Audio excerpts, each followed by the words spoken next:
Hello friends, आपका मेरे channel पर स्वागत है। आज की कहानी एक लव स्टोरी है। एक लड़का था, वह बहुत ही गरीब था। उसके रहने खाने के लिए उसके पास कुछ भी नहीं था, इसलिए वह अपने दोस्त के घर पर रहा करता था। उसने एक छोटी सी कंपनी में पेंटिंग का काम करना शुरू कर दिया। धीरे धीरे उसके पास पैसों की कमी भी कम हो गई। बाद में वह धनी हो गया, लेकिन अभी भी उसके अंदर कुछ कमी का एहसास होता था। जब वह बहुत छोटा था तब उसके माता पिता इस दुनिया से चले गए थे। उसने कभी प्रेम को जाना ही नहीं। एक दिन जब वह अपने किसी काम से बाहर गया हुआ था तो एक लड़की दिखी जो काफी अच्छी और खूबसूरत थी। वह लड़की उस लड़के से प्यार करने लगी। वह काफी देर तक उस लड़के को देखती रही। कुछ देर बाद वह लड़की वहां से चली गई। कुछ दिनों तक यह लड़का उस लड़की को खोजता रहा, लेकिन वह लड़की ना मिली। लेकिन नियति ने उस लड़की से इस लड़के को मिला दिया। वह लड़की इस लड़के के घर काम की तलाश में आई थी। लड़के ने लड़की को तुरंत घर के काम के लिए रख लिया। जब वह लड़की इस लड़के से मिलने आई तो उस समय इस लड़के ने कुछ शब्द भी साफ से नहीं बोल पा रहा था, जिससे लड़की को लगा कि यह लड़का गूंगा है। लड़का भी जान गया कि लड़की हमें गूंगा समझती है। इसके साथ ही साथ वह लड़की समझ गई कि यहाँ लड़का इस घर का नौकर है, ना कि मालिक है। अब जब भी यह लड़का उस लड़की के पास जाता तो गूंगा बन जाता, और धीरे धीरे वह लड़की इस लड़के पर काफी रहम खाने लगी।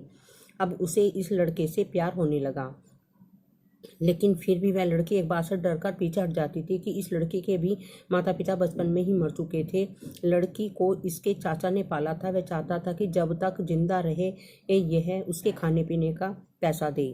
लड़की का प्रेम हद से बाहर जाने लगा। लड़के के एक खांसी पर भी वह लड़की दौड़ी हुई चली आती।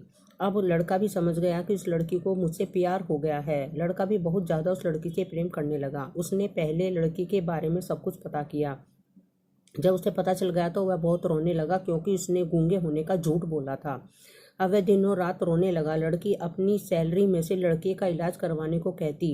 एक दिन सुबह ही उस लड़की को पता चला कि वह लड़का अस्पताल में एडमिट है। वह दौड़ते हुए जब हॉस्पिटल में पहुंची तो उसने देखा कि लड़का बेड पर बेहोश पड़ा है।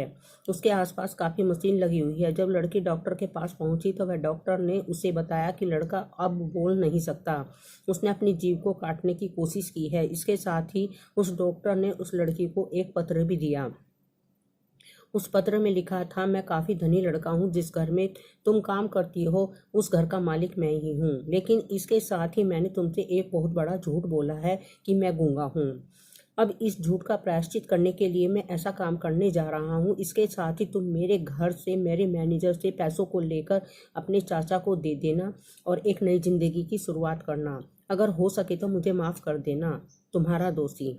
इस पत्र को पढ़ने के बाद उस लड़की के आंख में आंसू भर आए। वह दौड़ते हुए मंदिर में गई। उसने भगवान के सामने कसम खाई कि जब तक वह लड़का बोलने नहीं लगेगा तब तक वह कुछ नहीं खाएगी, भले ही वह मर क्यों न जाए। इधर डॉक्टर भी उस लड़के का इलाज कर रहे थे। ईश्वर ने दोनों के मन की बात को सुन लिया और अब लड़का बोलने लगा, लेकिन वह अपनी याददाश्त खो चुका था। अब उसे कुछ भी याद नहीं था। इसके बाद लड़की ने उसकी याददाश्त के लिए काफी प्रयास किया, लेकिन याददाश्त वापस नहीं आ सकी, क्योंकि ये प्रेम की नींव झूठ पर रखी हुई थी।